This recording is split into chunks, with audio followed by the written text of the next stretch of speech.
Hello दोस्तों केम छो बधा मजामां हशो। तो कारण के सवारमां आया छठा गेरमां અને પછી આખો દિવસ લોખંડ બાજુ છઠ્ઠા ગેરમાં જો તમે આ લોખંડ બાંધેલું કામકાજ તમે આ છઠ્ઠા ગેરમાં કામકાજ કર્યું છે અને બધું અમારા બે કોન્ટ્રાક્ટર પણ બેઠા છે આખા દાડાના રોટલી જેવા થઈ ગયા છે કોન્ટ્રાક્ટર રીતે અમારા અમે રોટલી જેવા જ થઈ ગયા છીએ હાથ લાલ બમ જેવા થઈ ગયા આખો દિવસ લોખંડના કામ કરીને તો કામકાજ તમને કેવું લાગ્યું છે મિત્રો તમે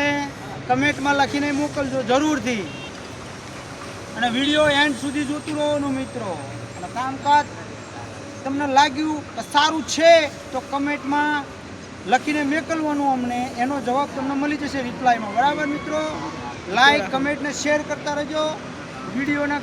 ઘા છઠ્ઠા ગેરમાં એવું તો મને રોજ થાય છે છઠ્ઠા ગેરમાં વિડીયો જોઈશે પણ થતું જ નથી છઠ્ઠા ગેરમાં પડતું જ નથી।